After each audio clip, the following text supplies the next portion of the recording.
ভর্তি পরীক্ষাতে ভালো রেজাল্ট করবো বুঝলাম, টেক্সট বুক পড়বো সেটাও বুঝলাম, কিন্তু আমাদের ভর্তি পরীক্ষায় তো আর সৃজনশীল আসবে না, আসবে কি এমসিকিউ। এখন টেক্সট বুকে তো আর অত এমসিকিউ দেওয়া নাই, বা টেক্সট বুকের তো এমসিকিউ সাজানো নাই যেগুলো পড়ে আমি ভর্তি পরীক্ষার জন্য প্রিপারেশন নিতে পারবো। যেহেতু ভর্তি পরীক্ষায় আসবেই এমসিকিউ, সেক্ষেত্রে আমাকে এমসিকিউ পড়তে হবে, যাতে এমসিকিউ পদ্ধতিতে যখন আমি ভর্তি পরীক্ষা দেবো সেখানে এখান থেকে পড়ে সহজে অ্যান্সার করতে পারি। এখন এমসিকিউর জন্য হলেও তোমাকে বই কিনতে হবে। এখন আমি বলছি তোমার বই কেনার প্রয়োজন নাই, তুমি আমাকে প্রশ্ন করছো যে বই কেনার প্রয়োজন নেই, আপনি বারবার বলছেন, আবার টেক্সট বুক আছে সেটা বুঝলাম, কিন্তু এমসিকিউর জন্য তো আমার কিছু একটা দরকার যেখান থেকে এমসিকিউর বেস্ট একটা প্রিপারেশন নিতে পারবো। আমি একদিকে যেমন তোমাদের টেক্সট বুকটাকে গুরুত্ব দিচ্ছি, আবার অন্যদিকে বলছি আদার্স কোনো বইও কেনার প্রয়োজন নেই। তাহলে এই এমসিকিউ গুলো তুমি পাবে কোথায়?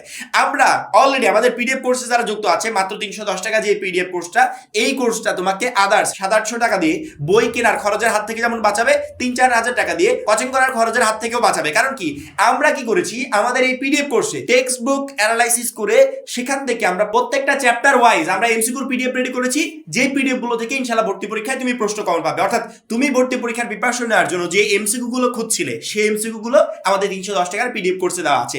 আমরা এখানে শুধুমাত্র তোমাদেরকে সাবজেক্ট ওয়াইজ দিই নাই, চ্যাপ্টার ওয়াইজও দিয়েছি, যাতে কোন কোন চ্যাপ্টারের কোন এমসিকিউ গুলো গুরুত্বপূর্ণ, কোনগুলো পড়ে গেলে ওই চ্যাপ্টার থেকে প্রশ্ন আসলে তুমি পরীক্ষার হলে কমন পাবে, সেই টোটাল এমসিকিউ ধারণাগুলো তোমরা আমাদের পিডিএফ কোর্স থেকে পেয়ে যাবে।